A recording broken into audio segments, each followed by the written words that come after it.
Yo, do you smell that? What in tarnation is that? Tastes like air pollution. That's what I don't like. Air pollution is bad. Let's talk about it. Welcome back, ladies and gentlemen, to yet another episode of Environmental Enthusiasts. We thought the series would close earlier, but we couldn't think of anything better to do. Thus, the show must go on. It's been a while since we've had a sponsor, but luckily for this episode, we are blessed. Here's a message from our sponsor. This episode is sponsored by Impossible Foods. Have you listeners ever tried the Impossible Burger? It looks like meat, it smells like meat, it even tastes like meat. But nope, it's plants. These burgers that have plant-made patties are helping cut down cow-based emissions. Crazy stuff if you ask me. Go give it a try. You won't even taste the difference. Alright, let's get back to the main portion of today's podcast. Let's talk about air pollution. Just as the name air pollution suggests, it refers to the bad floating stuff in the air that is becoming detrimental to the health of the earth. This can come in the form of smog, soot, toxic compounds, greenhouse gases. All of these are just pretty nasty. Smog can irritate the eyes and throat and also damage the lungs. Greenhouse gases are a leading cause of climate change, and hazardous air pollutants can be deadly, even in small amounts. This stuff is killing us and the planet with it. You're right. That's terrible. But where is this stuff coming from? Air pollution is caused mostly as waste output from human activities. It comes from car exhaust, factories, cow emissions, the burning of fossil fuels, as well as many others. The output of all of these rises into the atmosphere and contributes to the problem. What's that? Our special guest is ready? Well, let's not keep him waiting. Take it away, Edwin. Alright, stop. Greetings, viewers. I'm coming to you live in Delhi, India. One of the most polluted cities in the world. Right now, I can see factories pumping out dangerous chemicals. But those car emissions, oh my god. Well, today I have the pleasure of speaking with David Liu, co-founder and CEO of Clarity Movement Co., a team of passionate engineers and scientists focusing on making a positive impact in the world by tackling the global air pollution crisis.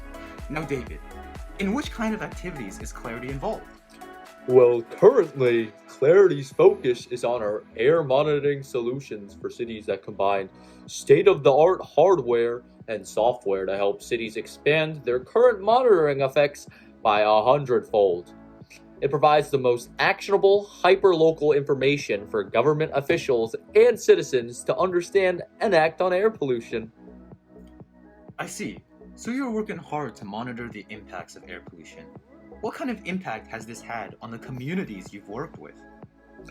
Well, there's a huge information gap in current environmental management practices where policymakers simply do not understand air pollution enough to effectively mitigate it. This is a gap that Clarity is actively working to fill. It is one thing to say, the air is polluted and we need to clean it. It becomes much more difficult to answer the question, how do we clean it? When coupled with the environmental, social, and economic externalities that come with any decision.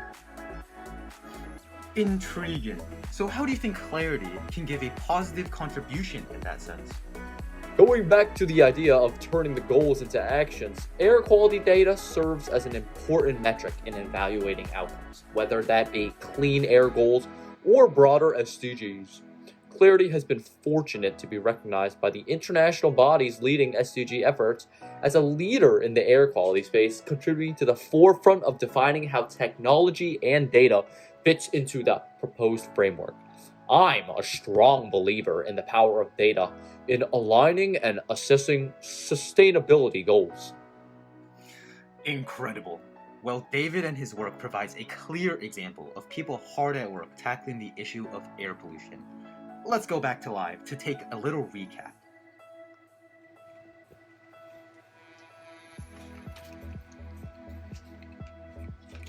Ah, yes, David is certainly a model citizen when it comes to air pollution. Now, how can we learn from him? Well, fear not. There are many things us common folk can do to help. You could conserve energy in any form, limit car usage by carpooling or taking public transit, use environmentally safe paints and cleaning products whenever possible. Look for the Energy Star label when buying home or office equipment, but wait. It's also important to protect yourself from the already harmful effects of air pollution. On days of high particle levels, you can wear masks to limit their invasion into your body. And we do not want things to invade our body. Well, that's about it for the second edition of the live edition of this podcast. Will there be an episode next week? Probably. So see you next time on